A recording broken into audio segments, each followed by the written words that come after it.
नमस्कार, मैं अशोक विश्वकर्मा हिंदी परख में आपका स्वागत है। आज का विषय है रीतिकाल। हिंदी साहित्य से संबंधित अन्य वीडियो को देखने के लिए आप आई बटन पर क्लिक कर सकते हैं। रीतिकाल से संबंधित सभी महत्वपूर्ण तथ्यों का समावेश किया गया है जो आपकी परीक्षा के लिए अति महत्वपूर्ण है।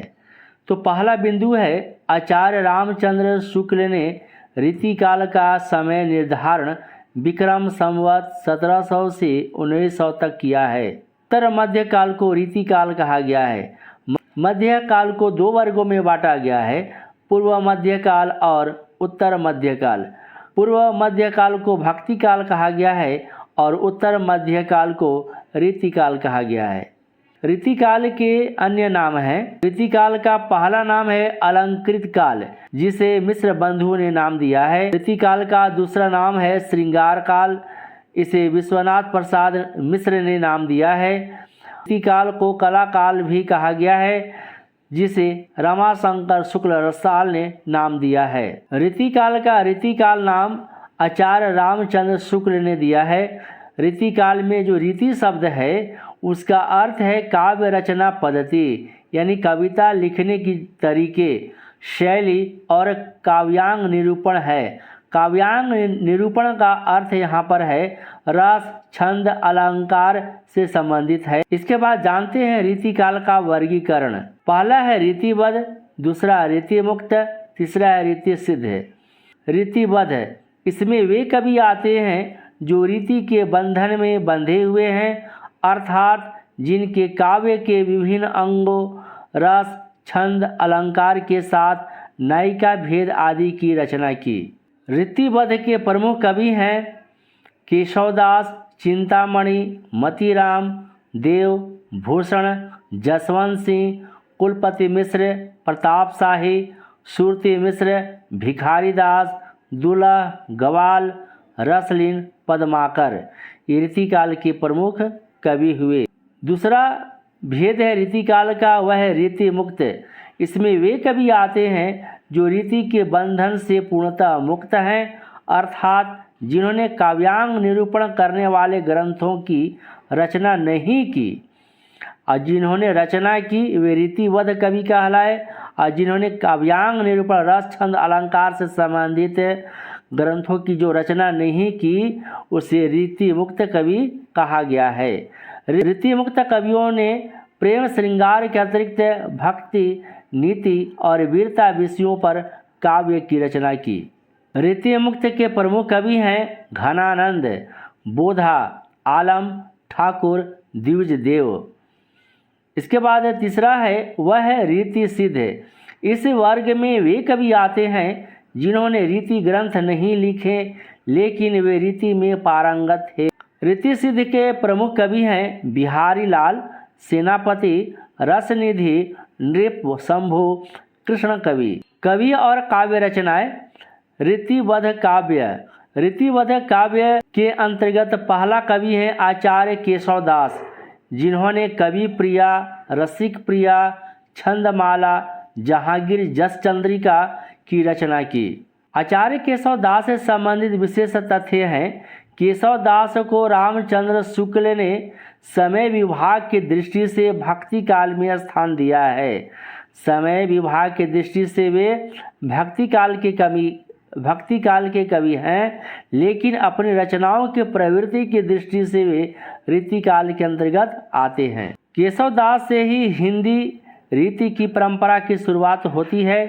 केशवदास ने कवि प्रिया की रचना अपने आश्रयदाता राजा इंद्रजीत सिंह की राज नर्तकी राय प्रवीण को काव्य शिक्षा देने के उद्देश्य से की थी। रीतिबद्ध के दूसरे कवि हैं चिंतामणि, जिन्होंने रस विलास, छंद विचार, कवि कल्पतरु, श्रृंगार मंजरी, काव्य प्रकाश की रचना की। रीतिबद्ध के तीसरे कड़ी के रूप में कुलपति मिश्र हैं, जिन्होंने रस रहस्य, संग्राम सार, नखशिख, दुर्गा भक्ति की रचना की। चौथे कड़ी के रूप में देव हैं, जिन्होंने भाव विलास, भवानी विलास, कुशल विलास, रस विलास, राधिका विलास, अष्टयाम काव्य रसायन की रचना की। यहाँ देख रहे हैं देव की जो रचनाएं हैं उनमें विलास शब्द ज़्यादा प्रमुख है। यहाँ भाव विलास, भवानी विलास, यहाँ भी कुशल विलास में विलास है, रस विलास में विलास है, राधिका विलास में विलास है। देव ने भाव विलास को औरंगजेब के बड़े पुत्र आजम शाह को सुनाया था, जो हिंदी कविता के प्रेमी थे। देव रसवादी आचार्य थे। रीतिबद्ध के प्रमुख कवियों के रूप में भूषण हैं, जिन्होंने शिवराज भूषण, शिवा बावनी, छत्रसाल दशक की रचना की। भूषण से संबंधित विशेष तथ्य हैं। भूषण छत्रपति शिवाजी और पन्ना के राजा छत्रसाल बुंदेला के आश्रय में रहने वाले कवि थे। हिंदी के कवि चिंतामणि त्रिपाठी और मतीराम भूषण के भाई थे। चित्रकूट के राजा रुद्र शाह सोलंकी ने इन्हें भूषण की उपाधि दी और इसी नाम से प्रसिद्ध भी हुए। भूषण के विषय में कहा जाता है कि इनकी पालकी में स्वयं महाराज छत्रसाल ने अपना कंधा लगाया था। भूषण ने शिवाजी और छत्रसाल की वीरता को अपने काव्य का विषय बनाया। भूषण को वीर रस का सर्वश्रेष्ठ कवि माना जाता है। कठिन काव्य का प्रेत भूषण को कहा जाता है। रीतिबद्ध के छठे कड़ी के रूप में भिखारी दास हैं, जिन्होंने काव्य निर्णय, श्रृंगार निर्णय और रस सारांश की रचना की। सातवें कड़ी के रूप में है सैयद गुलाम अली रसलीन, जिन्होंने रस प्रबोध और अंग दर्पण की रचना की। अगले कड़ी के रूप में पद्माकर हैं, जिन्होंने हिम्मत बहादुर, वीरदावली, जगद विनोद, पद्माभरण, गंगा लहरी की रचना की। और अगले कवि हैं मतीराम, जिन्होंने रसराज, ललित ललाम, मतीराम सतसई, फूल मंजरी की रचना की। और रीतिबद्ध के अगले कड़ी के रूप में है जसवंत सिंह, जिन्होंने भाषा भूषण, आनंद विलास की रचना की। इसके बाद जानते हैं रीति मुक्त कवि। इसमें पहले कवि हैं घनानंद, जिन्होंने पदावली, वियोग बेली, सुजान हित प्रबंध, प्रीति पावस की रचना की। और दूसरे कड़ी के रूप में है रीति मुक्त कवि के बोधा, जिन्होंने वीरह वारिस इश्कनामा की रचना की। बोधा का वास्तविक नाम बोधिसेन था। पन्ना नरेश खेत सिंह इनका नाम बोधा रखा और यही नाम प्रसिद्ध हो गया। पन्ना दरबार की नर्तकी सुभान से बोधा प्रेम करते थे। सुभान की विरह में इन्होंने विरह वारिस की रचना की। रीति मुक्त कवि के रूप में तीसरे कड़ी के रूप में आलम है, जिन्होंने आलम केली की रचना की। और इसके बाद हैं ठाकुर, जिन्होंने ठाकुर ठसक, ठाकुर शतक की रचना की। इनका वास्तविक नाम लाला ठाकुर दास था। वे बुंदेलखंड के रहने वाले थे। और रीति मुक्त के अगले कवि हैं द्विज देव, जिन्होंने श्रृंगार लतिका, सौरभ श्रृंगार बतीसी की रचना की। रीति सिद्ध काव्य के पहले कवि हैं बिहारी लाल, जिन्होंने सतसई की रचना की।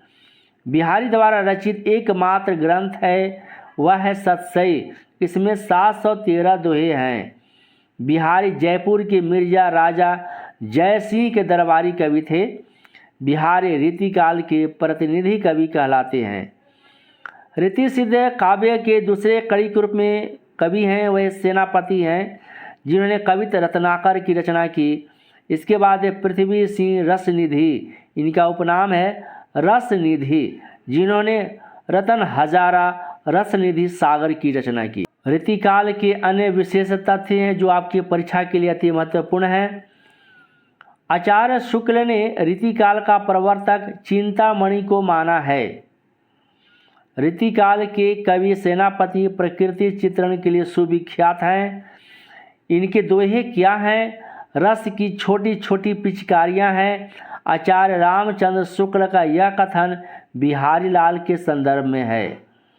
यह आपके परीक्षा के लिए अति महत्वपूर्ण है। कई परीक्षाओं में पूछा गया है।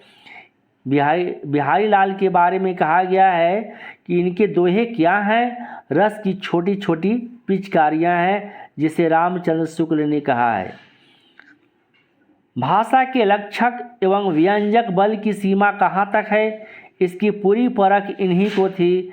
आचार्य शुक्ल का यह कथन घनानंद के संदर्भ में है। प्रेम मार्ग का ऐसा धीर पथिक और जवानदानी का ऐसा दावा रखने वाला दूसरा कवि नहीं हुआ।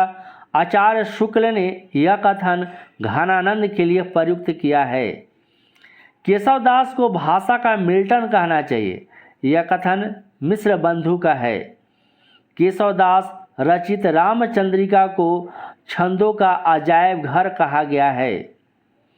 केशवदास का मुगल सम्राट अकबर से विरोध हुआ था। बीरबल रीतिकालीन कवि केशवदास के अभिन्न मित्र थे। लोग हैं लागी कवित बनावत, मोही तो मेरे कवित बनावत, यह उक्ति घनानंद की है। तो वीडियो कैसा लगा आप हमें कमेंट कर बताएं। यदि चैनल पर पहली बार आए हैं तो हिंदी परख को सब्सक्राइब करें, वीडियो को लाइक और अपने साथियों के बीच शेयर करें। नमस्कार।